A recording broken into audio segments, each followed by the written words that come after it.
Hi guys, ayan, may panibago na naman tayo dito guys na Isuzu Travis 2023 model guys. Ayan, okay, so tara, check natin.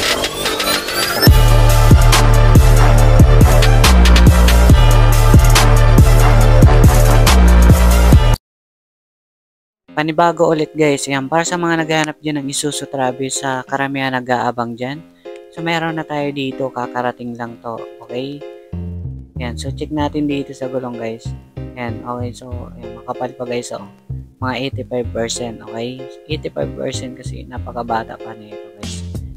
Sobrang baba ng mileage nito. Ayan, ganda pa nito guys. Okay, so all power pa naman to guys. Lahat gumagana, ayan. Ayan, pang pwede nyo na tong pambera business guys. Ayan, nakabalot pa.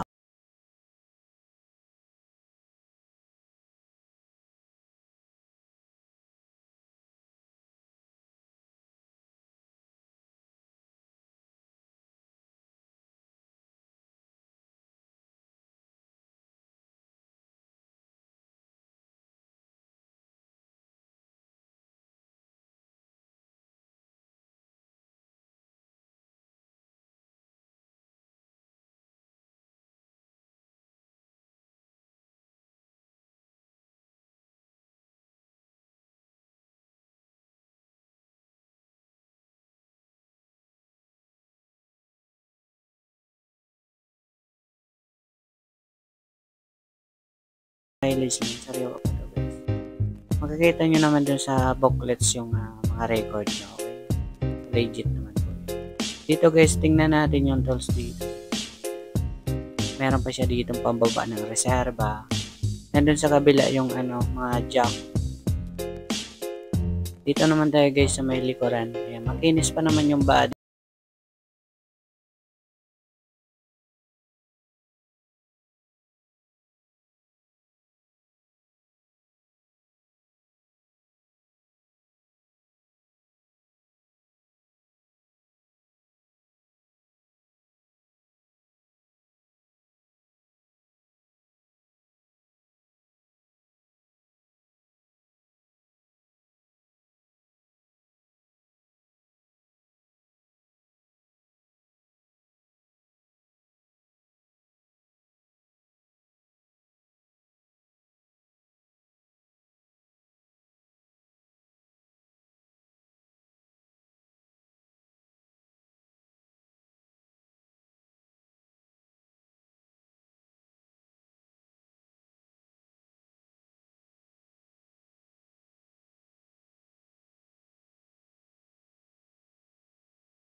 Ayan, para sa mga nag-aabang dyan ng Travis, dati may mga nagkukulit sa akin na Travis. Dito guys, tingnan natin yung tools dito, okay? Yan yung jack guys, oh. Tapos yung pangbaba sa reserva, yung nakabalot na yan, oh. Okay? Kompleto naman siya, wala na kayong problema dito. So, sasakyan nyo na lang ito mga bossing. Pwede kayo magdala mekaniko dito guys, tapos test drive nyo. Kung hindi pa kayo sapat sa mekaniko nyo, pwede nyo ipacheck to sa mismong Isuzu checking. Doon sa Isuzu na mismo na nagagawa ng sakyan. So, sa presyo naman tayo guys, ayan, okay? Ito guys ay kung sa financing is magda-down kayo ng 250,000 down payment all in. Ang monthly niya ay nasa 25,000 plus sa 4 years, okay? Kung SRP naman sa financing is nasa 980,000. Kung sa sa cash buyer naman kayo, for cash buyer as negotiable. So offer na lang kayo sa baba kung magkano ang tawad nyo. Baka magkasundo tayo, okay? So pasyal na lang kayo dito guys. Panoorin nyo tong buong video natin para makita nyo yung price list tapos yung mga bagsak presyo. Pero bago ang lahat guys, don't forget to like and subscribe para palagi kayong updated sa mga bagong video natin. Ayan. Open test drive naman kami, open cash, financing, and trade-in. So tara, check na natin. Okay guys, yan para sa mga naghahanap ng mga second-hand car. Marami tayo ditong pagpipilian. Meron dito sa Cubao, Quezon City, and Antipolo Warehouse. Okay, so subscribe nyo na ako dyan para sa mga baguhan. Para sa mga bagsak presyo. Okay guys, yan para sa mga naghanap dyan ng 2018 model Isuzu MU-X 3.0. Ito guys, push start na rin ay top of the line automatic diesel. Yan nagkakahalaga ng 960,000 sa mga cash buyer. Okay, so basahin nyo lang sa screen. Okay guys, yan para sa mga naghanap dyan ng 2017 Ford Everest, titanium na po siya, and automatic diesel. Ito guys ay nagkakalaga ng 770,000 sa mga cash buyer. Kung financing naman guys ay nagkakalaga ng 780,000. Basahin nyo na lang sa screen. Okay guys, yan para sa mga naghanap dyan ng 2016 model Toyota Altis, B-bar yan na siya, automatic gas. Okay, ayan, nasa halagang 470,000. Ayan, sa mga cash buyer dyan guys, 470,000 lang. So dito guys, meron pa tayo dito.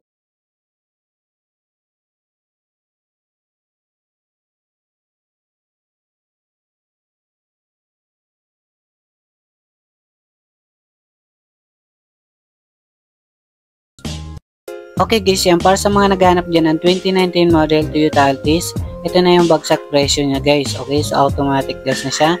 Is nagkakalaga ng 700,000. Okay, so ayan, 745 asking niya. Ngayon 700,000 na lang, negotiable pa. Okay. Okay guys, yan para sa mga naghanap dyan ng 2019 model Toyota Hilux G 4x2 manual diesel. Okay, so ito guys ay nagkakalaga ng 890,000. Yan, 890,000, so negotiable. Basahin nyo na lang sa screen. Okay guys, para sa mga naghanap dyan ng Honda Civic 2013 model, ayan, manual transmission. Okay, so 1.8 liter na is nasa 400,000 only. Yan, sa mga cash buyer. Sa financing for 20,000 may interest pa. Okay. Okay guys, yan para sa mga naghanap dyan ng 2019 model Toyota Fortuner G automatic transmission 4x2. Yan, okay, nasa 1,100,000, 1.1 million. Yan, plus 20,000 sa financing. Okay. Okay guys, yan para sa mga naghanap dyan ng 2017 model Toyota Avanza G-bar yan, yan, sa low bar yan. Manual gas, okay, para sa mga cash buyer is 400,000. Sa financing, yan, for 20,000, okay. Para sa mga mobilyo naman guys, yan, 7 seaters, 2018 model na rin po ito guys. Automatic gas is nasa 510,000. Ito mas mura to guys kasi 55,000 mileage. Okay guys, yan para sa mga naghanap dyan ng Toyota Innova guys, 2021 model automatic transmission. Bale ang makina 2.8 liter na po siya. Yan, malaki na. Pwede na itong pamburubundok guys. Ay nasa 1,010,000. Okay, para sa mga cash buyer. Dito guys, meron tayong 2021 rin ulit na Toyota Hiace Commuter guys. Yan, 3.0 liter. Ay nasa 1 million. Yan, sa mga cash buyer, 1 million. So, sa financing, yan, 1,020,000. Para sa mga naghanap naman dyan ng 2021 na Honda CTS 1.5 liter guys. Yan, automatic gas. Yan, nasa 650,000 sa mga cash buyer. Yan, 670,000 financing. So, dito naman tayo guys sa 2018 model na Toyota Hiace. Yan, commuter. At 3.0 ang makina nito guys. Yan, nasa 800,000 sa mga cash buyer. Financing 820,000. Okay. Dito naman tayo guys sa another na 2017 Jeep Wrangler Sahara Rubicon 2.8 liter. Yes, automatic diesel siya. Yan, nasa 2 million po siya. Yan, sa mga cash buyer. Sobrang baba na nito guys. Yan, sa old vlog ko niya, napakataas. Para sa mga naghanap naman dyan ng 2023 Mitsubishi L200 FB type. Yan, 2.5 liter is nasa 600 sa mga cash buyer. Okay, yan, sa financing, ayan, medyo may interest na. Dito guys, meron tayong 2012 na Mitsubishi Adventure GLX manual diesel 200 kiodo, pero good condition pa naman to guys. Ayan, nasa 330,000. Okay, bali 7 to 10 seaters na rin to ito. Para sa mga naghahanap naman dyan ng 2018 model po pala tong Honda Mobilio natin guys. Ayan, premium 7 seaters na 520,000 sa mga cash buyer guys. Ayan, okay, so nasa 540,000 financing. Para sa mga naghahanap naman dyan ng Mirage, yan, 2024 model na Mitsubishi Mirage G4. Yan, nasa 550,000. Ayan, para sa mga cash buyer. Financing, 570,000. Dito guys, meron tayong Conquest guys. Ayan, 2019 model Toyota Hilux Conquest ay nasa 1,100,000. Ayan, nasa 1.1 million. Okay, yan, nag-iisa na lang namin matic na Hilux. Dito guys, meron tayong 2023 na Toyota Avanza E. Ayan, 1.3 liter ay nasa 760,000. Okay, so nasa 780,000 naman financing.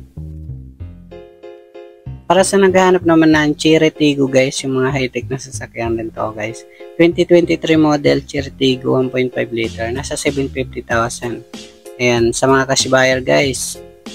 Pero ayan, pasyal nyo lang kayo dito.